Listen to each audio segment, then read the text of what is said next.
جہاں تک میں نے آپ کو اور غامدی صاحب کو سنا ہے تو آپ فرائی اسکول آف تھاٹ کو آپ فالو کر رہے ہیں، تو اس کا مطلب ہے کہ اس سے پہلے کہ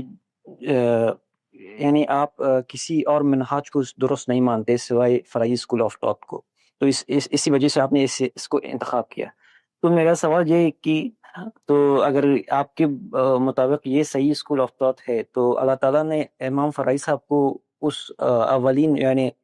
پروفٹ محمد صلی اللہ علیہ وسلم کے بعد کیوں پیدا نہیں کیا، یا پھر امام ابو حنیفہ امام ملک کے دوران کیوں پیدا نہیں کیا، تاکہ اتنی 1400 سال تک ہم ایک غلط انٹرپریٹیشن، ایک غلط منہاج کے اوپر ہم نے دین کو سمجھ لیا تھا۔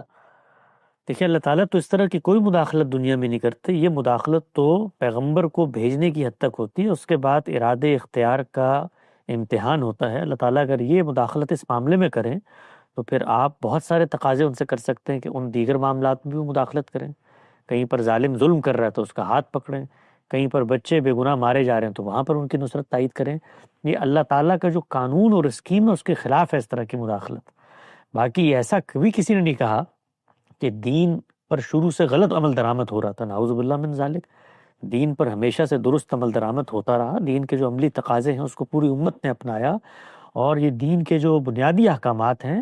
وہ تو ہماری فکری میراث کا حصہ بن چکے ہیں۔ ہمارے یہاں کبھی شرک کو بطور دین قبول کرنے کی کوئی بات نہیں کی گئی، ہمارے یہاں خدا کی شریعت کو ہمیشہ اپنایا گیا۔ یہ دین کی علمی تعبیرات ہیں جن کے اندر اختلاف ہوتا ہے، ورنہ پہلے دن سے آج تک کیا کسی نے کوئی 6 نمازیں پڑھنی شروع کر دی، کسی نے کوئی 2 مہینے کے روزے رکھنے شروع کر دیے، کسی نے حج کا موسم تبدیل کر لیا؟ پوری امت دین پر قائم و دائم ہے، اور اس کی وجہ کیا ہے کہ اللہ کے پیغمبر نے دین ایک قوم کے سپرد کیا تھا،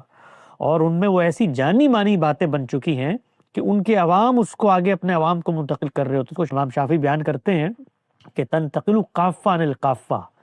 یعنی یہ علم العامہ ہے اور جیل ان الجیل نسلیں اس کو آگے منتقل کرتی ہیں، تو دین کی یہ ہدایت بے کم و کاست آگے پہنچتی رہی، اس پر پوری امت نے عمل درآمد کیا۔ یہ علمی اپروچز کا اختلاف ہے، منہاج کا اختلاف ہے۔ جب آپ کو مسائل پیش آتے ہیں، قرآن و سنت کے باہمی تعلق کو آپ نے سمجھنا ہے، روایات آثار سامنے آتی ہیں، قرآن سے ان کی تطبیق تلاش کرنی ہے، اس میں یہ منہاج ڈیولپ ہوئے ہیں، چاہے ہمارا